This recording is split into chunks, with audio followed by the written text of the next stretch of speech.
I want to be a righteous husband that lays my life down for you. I want to be a righteous wife that loves you and respects you like Jesus. And rather than fulfilling the formula of our past, we're going to turn our marriage over to God, and we're going to celebrate our differences. We're going to heal each other. Somebody say amen.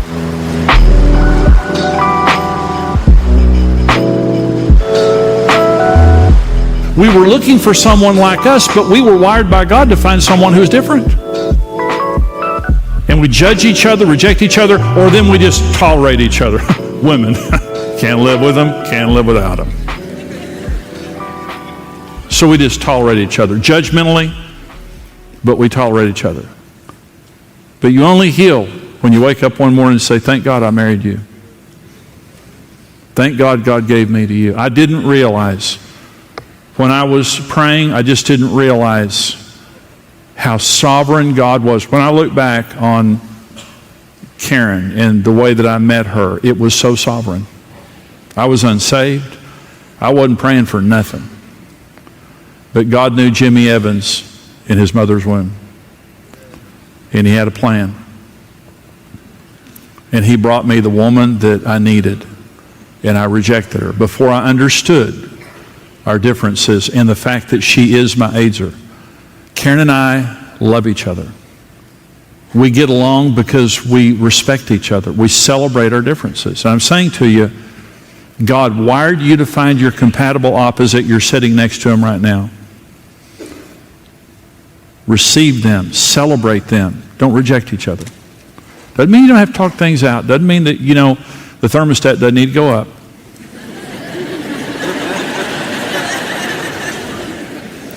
Just means you're different. Here's the second sovereign subconscious decision that you make. Listen to this one now. To find a committed partner to walk me back through my past so I can heal. Most of us, when we're dating, we would say this: I want to get as far away from my past as I can get.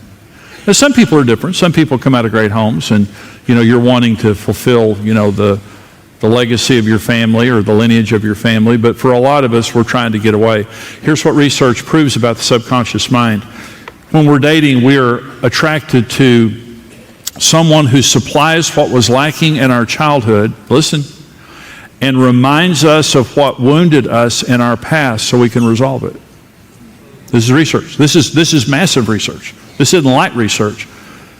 Research proves that when we're looking for a spouse, we are attracted to someone who supplies to us what was lacking in our childhood and who reminds us of what wounded us so that we can walk back through our past and be healed. Dr. Harville Hendricks and Ruth LaKelly Hunt are married. Dr. Harville Hendricks was professor of marriage and family at SMU. And during the time that he was professor there, he divorced. He later remarried Ruth LaKelly Hunt. She had also been divorced. And Harville, one day I think they were talking, as the way they write in their book. They wrote a book called Getting the Love You Want, a very good book. And his wife looked at him one day and said, if you're the marriage guy, then why did you divorce? And he said, I don't know. I can't answer that. So they did an 8-year research, in-depth 8-year research together. And they wanted to know the answer to that question, but here's the basic thing they were looking for. Why do couples fight? They wanted to answer the question, why do couples fight? For 8 years, they studied it, and after 8 years of research, here's what they found. We are all wounded from our past and are subconsciously looking for a spouse who has the best chance of healing us. They believe most of our fights are because we are unaware of this dynamic in the conscious realm, so we are constantly dancing around each other's wounds and are threatening each other rather than healing each other the way that we should. In marriage counseling, one of the things that I find is this: when we're fighting, typically what we're doing is we have the mask of our wounding parent on when we're fighting. Let me give you an example of this. A couple in counseling, and she was raised by a father who is a quiet recluse. And every time, so she is very, very frustrated at her husband because he won't talk and he goes away. When they have conflict, he goes away and won't engage her, which makes her even more irate. He was raised by a dominant mother who emasculated his father all the time and was verbally abusive. So now he has a wife who's dominant and verbally abusive. When she does her thing, he runs and hides, which makes her even more so. So I'm counseling them one day. I said, you do know that you're wearing her father's mask and you're wearing his mother's mask. You do know that. And when you're fighting, all you're doing is rewounding each other. So here's what I want you to do. So I'm looking at him. I said, I want you to take off the mask of a reclusive man who runs from problems. And I want you to engage your wife. And I want you to love her. What your father did was unrighteous. And what your mother did was unrighteous. And what her father did was unrighteous. You need to engage her. I looked at her and I said, you take his mother's mask off. He was wounded by a dominant mother who was verbally abusive. And every time you get mad, you put that mask on, you're rewounding him. And they looked at each other in my office. It was just like they woke up.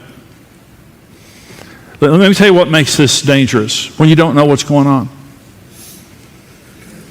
What makes this dangerous, and as soon as they realized what they were doing, and I said to them, you do realize that you had to marry each other.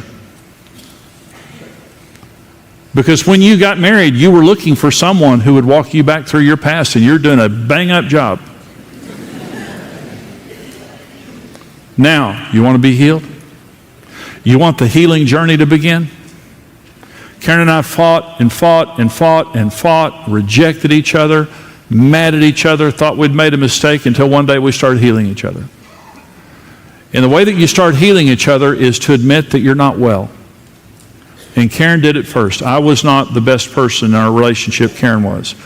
And Karen has a book that's called From Pain to Paradise. In her book, she chronicles our marriage. And she made me the issue. There was a big mistake. Early in our marriage, she made me the issue, and she fought with me. And, my feeling was, bring it on, girl. You'll never win that fight. And one day she stopped fighting me, and she went and got in the presence of God, and she said, God, heal me. And the Lord began to heal Karen, and that began the healing journey of our marriage. Then, after we had our horrible fight and the scales fell off my eyes, I went to Karen and said, Karen, I'm not well. I'm not well. I'm wounded. And now our journey was in the conscious realm. It was no longer subconscious. It was in the conscious realm. We both admitted we had pain, and we both admitted that we needed to be healed. Here's how Karen healed me. She helped me find my emotions and link them to behavior. My father never came to one of my ball games in my life. My father was completely distant from my life and never touched me, never physically touched me growing up, never talked to me, never came to a ball game, never in any way engaged himself in my life. And Karen heard me say that one day, and she said, oh, that's why you are the way you are. I thought, well, what? Well, I said, Jimmy, that wounded you. I thought, that didn't wound me. And he said, yeah, it did. No, it didn't. I remember being in a football game. I remember looking at the sideline and fantasizing that other boys' father was my father. I didn't know how to deal. As a kid, you know how to deal with that stuff. And I'm not a crier. I'm not someone that just sits around saying, well, my daddy never touched me. But he didn't, and it hurt. But Karen feels. And Karen helped me to get in touch with my own feeling. Let me say this. Every time Karen told me how I was feeling, she was right. As soon as I allowed myself to say, is that right? The Lord would always say, that's right. And then I would start hurting. I was put in touch with the pain that I know. Let me say this. God's going to do some things for you, first person. Some things he will only do through your spouse. You can't cut out the middleman.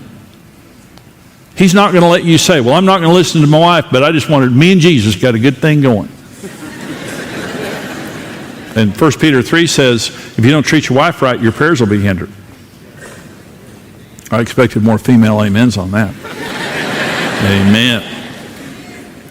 I can't cut her out of the formula. God's going to heal me through the cistern if I let him. But I have to admit that I'm hurt.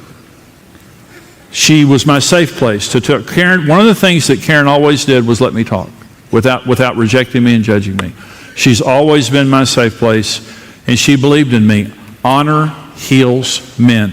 The greatest wound that men have is disrespect. Honor heals men.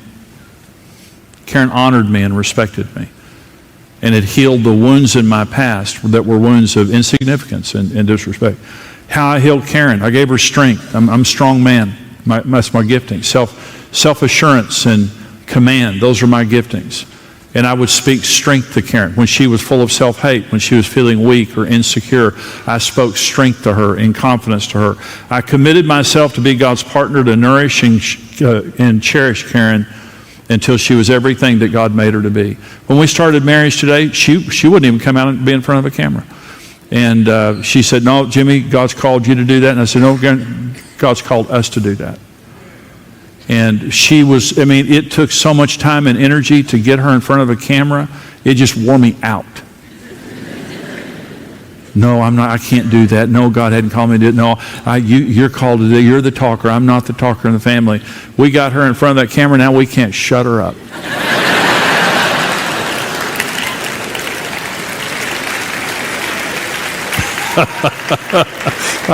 I'm getting some major dirty looks from right now here. She's phenomenal. Karen's phenomenal. But I made her feel secure. Security heals women. The greatest wounds that happen in women's lives are because they weren't fought for. They were not cared for. A man did not stand up for them. Even a man hurt them. And when a man stands up and says, you're worth fighting for, I'll lay my life down for you. I believe in you. Karen, really, honestly, she is a lioness of God. But if you could have met her 44 years ago, you wouldn't recognize her. Look, I want to say this. I'm not saying this in a bragging way. I'm saying this because it's true. We're healed. We're just healed.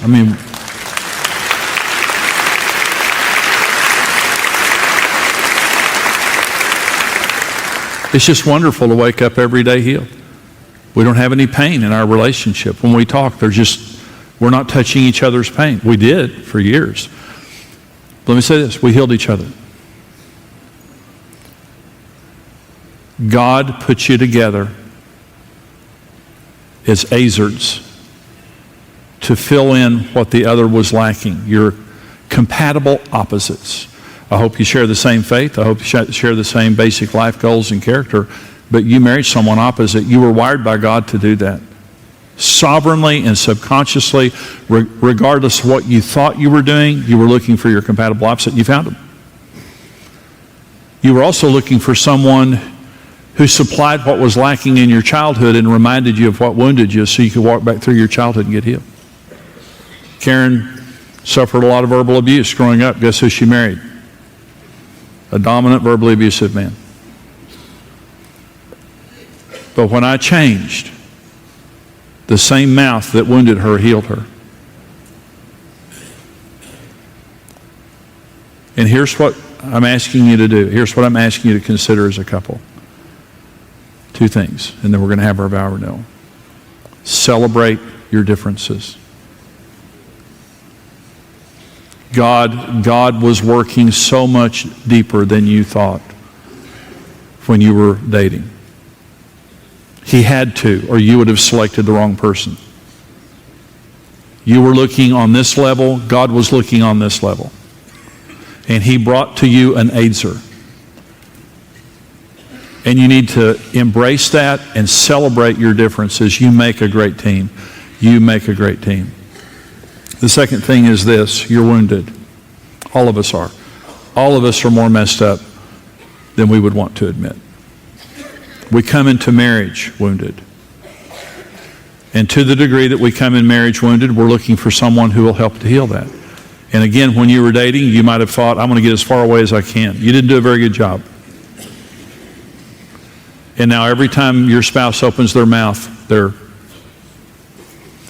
then you have masks on. And what you're doing is you're playing a role and it's wounding each other. Take the mask off. Stop wounding and start healing. Be the person that God made you to be. And here's what we say. Here's the way you heal each other. I'm hurting. We're hurting. Baby, I love you so much. Let's heal each other. I want to be a righteous husband that lays my life down for you. I want to be a righteous wife that loves you and respects you like Jesus. And rather than fulfilling the formula of our past, we're going to turn our marriage over to God, and we're going to celebrate our differences. We're going to heal each other. Somebody say amen.